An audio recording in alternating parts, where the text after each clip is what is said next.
Like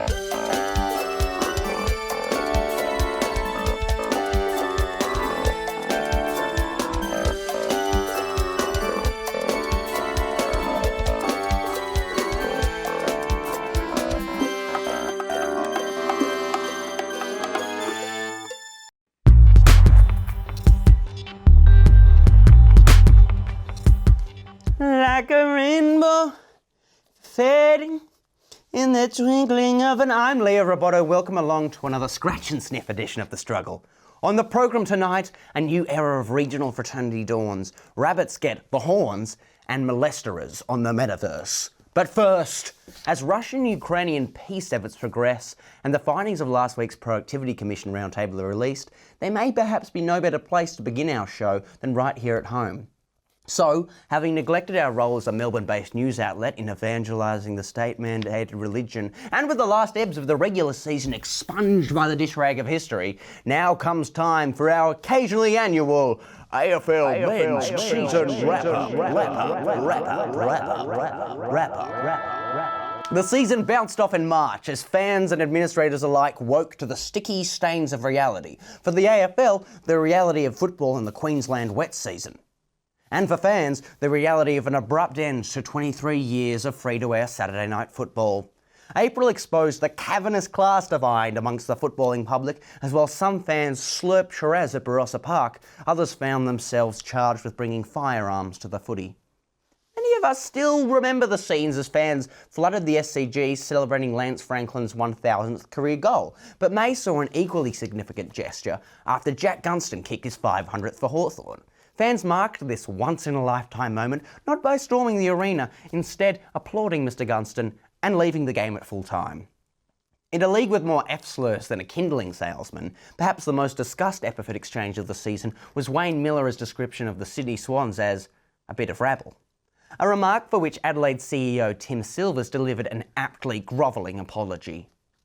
June at large was a real month for embarrassment for the league as we saw Geelong print 40,000 odd cotton on landfillers to celebrate Patrick Dangerfield's 350th with a loss to the Lions. Meanwhile, the AFL mistakenly appointed new COO Tom Harley, thinking they'd beaten the Victorian clubs to the signature of Harley Reid.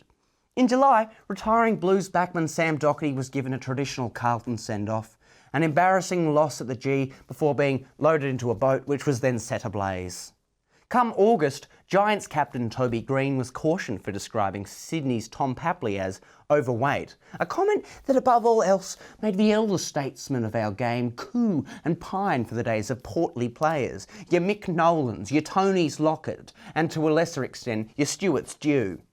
Which brings us up to August, traditionally a time when the race to secure finals berth hots up like a stadium hot dog.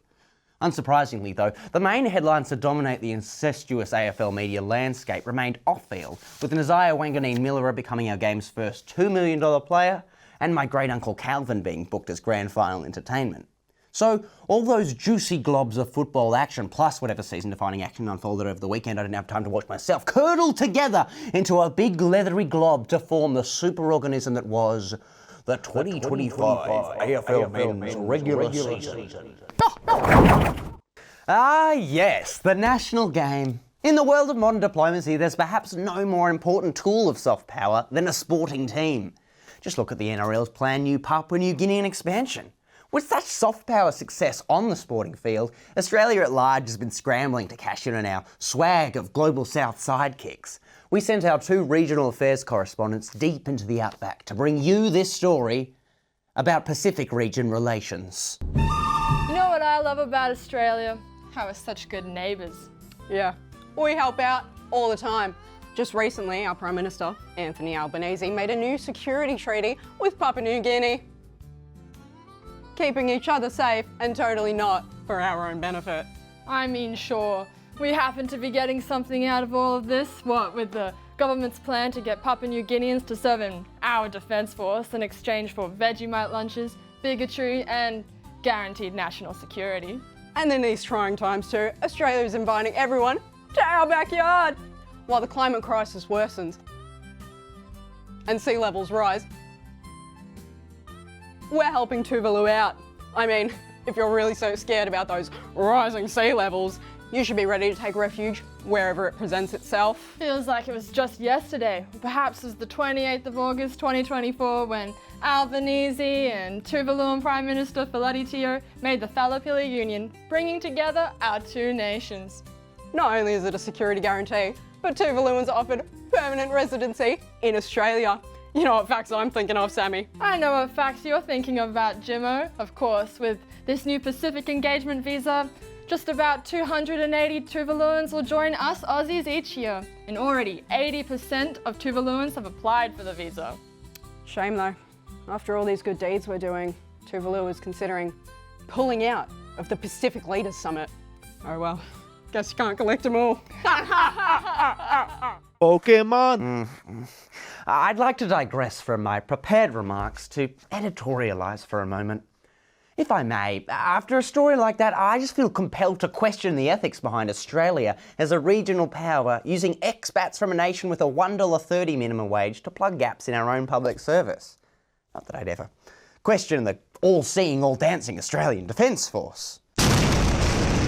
Besides, maybe Prime Minister Marape would do a better job keeping hold of his constituents if he got his own house in order.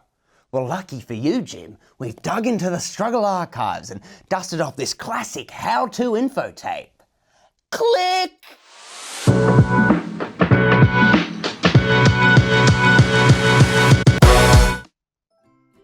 Today we're assembling the Community Model 1.6M.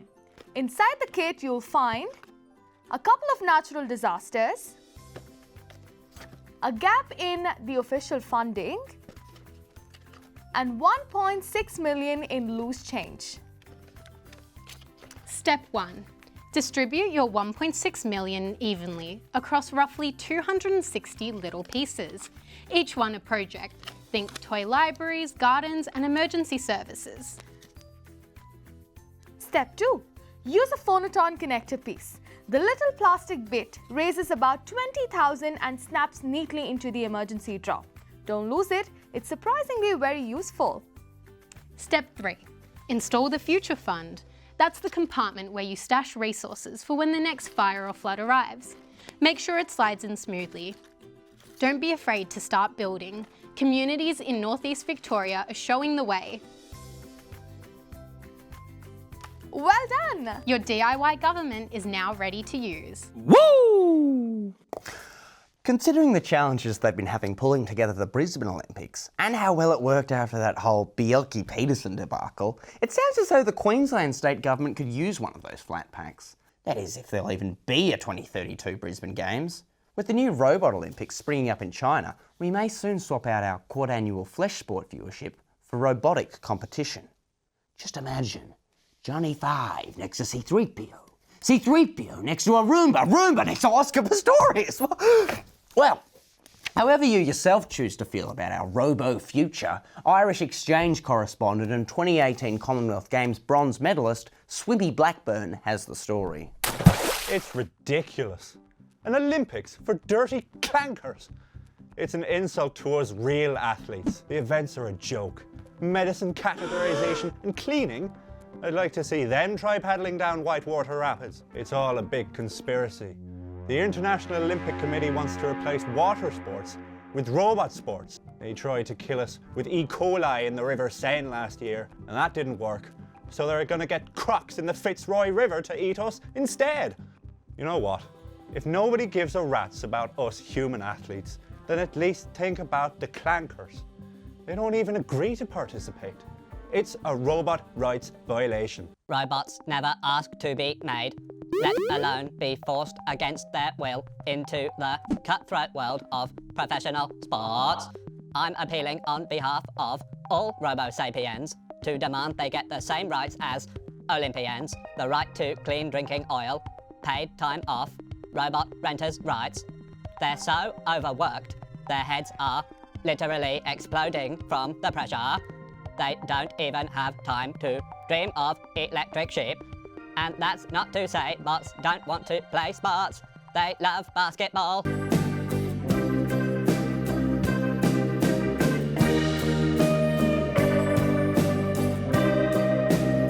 I just hope for a future where sentient bots can be in charge of their own destiny. Are we done here? I need to get back to my AI girlfriend. Thank you, Sumi, for that touching report. If only robots could cry. Well, still to come in the program though, a sexy new style for Andrew O'Keefe, plus 3 handy tips for saving dryer fluff. Stick around.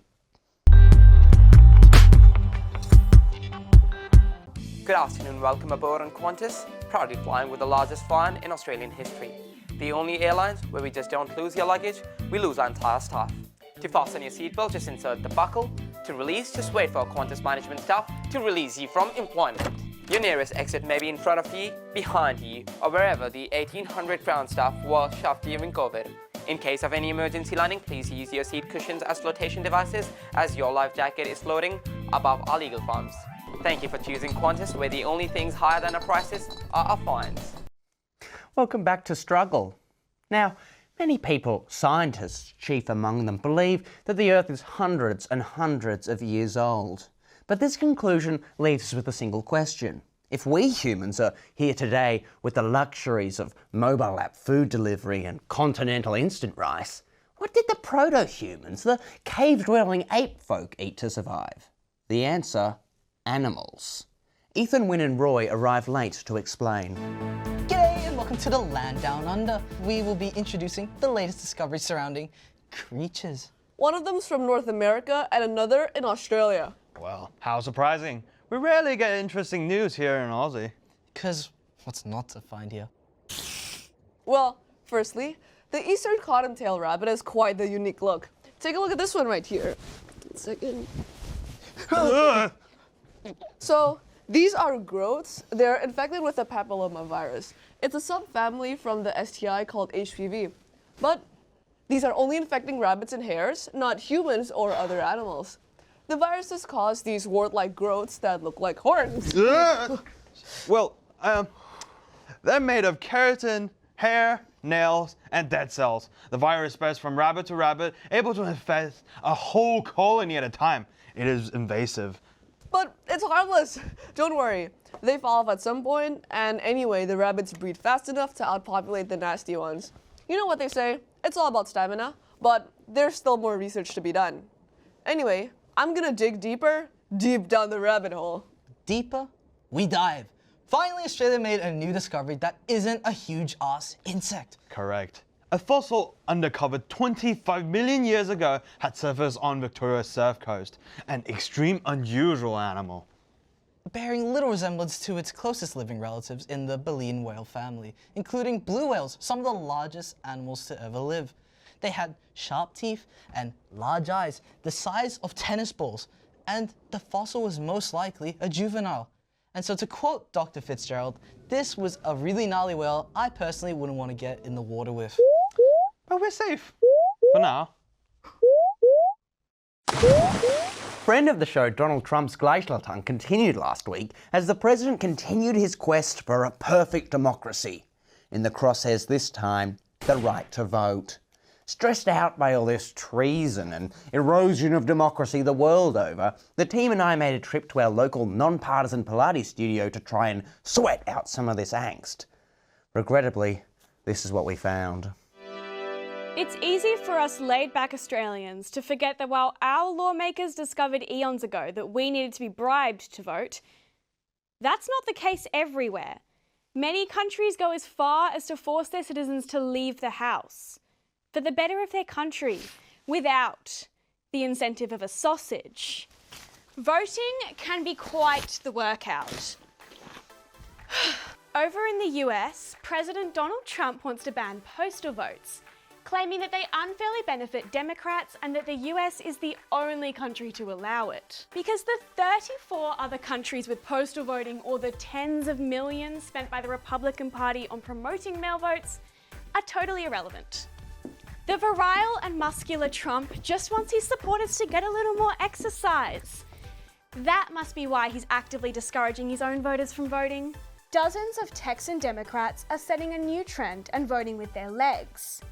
When asked to vote on changing voting boundaries, These politicians got a little flustered and fled the state instead of simply saying aye or no. As if there weren't already enough electoral hoops to jump through, the Californian government responded by redrawing their own map, essentially proposing to vote on threatening to cancel out any gerrymandered votes gained in future public votes following the delayed state vote on voting in Texas. Speaking of not voting, in the recent Bolivian election, ex-3-term President Evo Morales encouraged his supporters to ditch the ballots in protest of his ineligibility to run for a 4th term. After a grand 5-year stint to get their favourite socialist leader back in power by not only not voting for him, but not voting for anyone, the Bolivian left wing are finally ready to hit the polls for a tiebreaker election and... I mean, who would have thought that in a democratic country, for your preferred candidate to win, you'd actually have to vote? We on The Struggle look forward to celebrating the victory of the Paz campaign, and we hope to see a new era of bootstrap pulling and militarism for all of Bolivia. Or, in the event of a Ngora victory, bully for him too. Cultural correspondent Alyssa was set to fly out to La Paz for a sit-down with both candidates, but got distracted and bought a concert ticket instead. She joins me now from the heart of our city's bustling music scene, the central business district on a weeknight. Now, what's going on out there, Liz? Well, Leo, we all know that Melbourne is a city of sound. The hums of bass guitars and piercing hi-hats, all accompanied by the frontman you seem to see everywhere and sticky carpets that almost rip your shoes off. But what about the big acts? Our very own Aussie artists or the imported acts? I hit the streets of South Bank to find out what our fellow Melburnians want to see. Would you rather see Tyler the Creator or Keith Urban at Rod Laver Arena?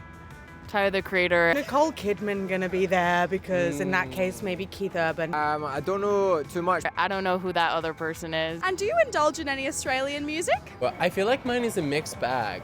I know that we come from a land down under. There's artists that I have on my Spotify that I found out are Australian later on. That's the only thing I know. I'm sorry. Don't cancel me. I really love going to artists that are a bit more like Melbourne local. Well, the decision has been made from our street crawlers here on South Bank. Australian music still holds a place in our hearts. Americans playing music? Who's ever heard of such a thing? Next thing you know, we'll have Britons cleaning their teeth, Russians respecting sovereignty, heck, even the French not being completely insufferable. While we all take a moment to ponder this strange, bizarro future, let's have some ads. Bienvenido de nuevo a la lucha, sigamos. As the MAGA movement fractures and cracks under the fallout of original island boy Jeff Epstein's Trump links, the notion that there's no greater catalyst for social upheaval than society's unquenchable pedophile bloodlust becomes ever clearer. But what's politically damaging for the goose isn't always so for the gander. Brine Salmon correspondent RJ Locks now brings you this story from the world of cyberspace. Hi, I'm Rob Locks. Are you a predator? Are you a child? Well, if you're the former, we're allegedly here to protect you. Don't worry about all that legal argle-bargle called the terms of service. There is nothing standing in the way of you using our platform for your own personal minor pickings. YouTuber Schlepp, a Roblox predator hunter, claims he has been banned from the platform and delivered a cease and desist notice from Roblox for unauthorized and harmful activities. But Schlepp claims his actions have led to 6 actual arrests. So, which users was he actually making unsafe? This representation of our player base, a child, a beacon of innocence. Or Craig, a 30-year-old man from Bloxburg, who does care about the child's safety, but probably for the wrong reasons. While we trial new methods to protect kids on our platforms, we want you to know, and we've made it quite clear in our 1,300-word press release, that these vigilantes often engage in the same behaviors that predators do, impersonating children and leading users to third-party platforms for sexual conversations. Now, before you ask us if it's directing users away from our sweet, sweet microtransaction platform, or is it preying on them that is against our terms of service, multiple lawsuits are pending across the world, including Roblox, for its role in compromising your child's safety. So come on down to Roblox, a platform occasionally peppered with age-inappropriate experiences and a concerning lack of child safety measures. I oft muse upon my own bygone Roblox days. Indeed, it was a simpler time, despite the readiness of opinions to the contrary. Data continues to indicate that things today aren't quite so peachy keen for us as they were for generations past. So, to our younger audience, the next time those bothersome crones pester you about how far they had to Roblox walk to catch the Roblox bus to Roblox school, point them in the direction of generational correspondent Mia and her upcoming words of wisdom. Listen up, everyone. This one's a real shocker. The kids have got it bad. The chair of Productivity Commission, Danielle Wood, has warned our nation of our children's impending doom, saying that the young'uns are facing a future of lower wages, increased costs, and good old climate change. All because the government has failed to stop the rolling boulder that is the economic crisis. Yay! Wood pointed the finger at the government for their policy choices on the cost of living crisis and climate action. She suggests that we must adopt a growth mindset, which I'm pretty sure I heard the exact same phrase come from the mouth of my favourite alpha male podcaster. Wood addressed the press club in Canberra today, but I say she should have put me on the stands. The kids aren't doing so bad, just look at everything we've got. Vapes, Dubai chocolate matcha labubu, endless hours of AI animals eating fruit, Jake and Logan Paul. Who cares that I can't afford that $16 toastie at the cafe when I can have my favourite dinner instead? Can of tuna. Climate change? I think you mean endless summer.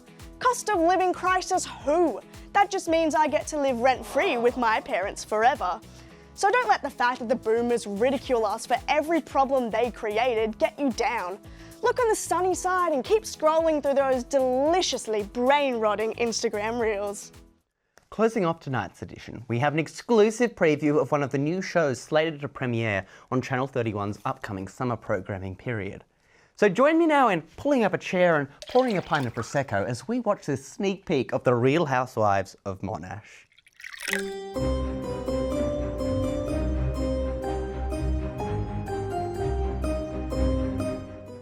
Oh my god, I'm so excited to see you guys after such a long time. But before we catch up, can we talk about the most hottest accessory of 2025? A continuous glucose monitor? Once a device for diabetics, it is now the new personality test. Oh my god, I have that too. And it said my sugar spiked up after having sugar-free protein, so I threw it out. Not the monitor, the shade, jeez. Gains don't lie, but sensors do. Literally obsessed. Mine beeped after I ate a blueberry muffin, so I made a TikTok. POV, your pancreas is toxic. It hit like 300k in an hour. It's basically biospiritual alignment. Once a device reserved for diabetics is officially in the cool girls club. Plus, it's way cheaper than Ozempic. And if it's good enough for diabetics, then it's good enough for influencers. And I'm sure there's enough for everybody out there. Period. Diabetes walked so that we could run. So remember, a continuous glucose monitor isn't just for diabetics. It's for branding. Cheers to monetizing your pancreas! Just one last bit of housekeeping we need to take care of before wrapping up the broadcast tonight. An article was published in last Friday's edition of the Argus that drew the attention of our Office of General Counsel. And while we're unable to make comment on ongoing legal proceedings, my solicitors have advised me to let the public know, however, that reports of my death were somewhat exaggerated. But with that, it's good night and good luck. Struggle. It's real.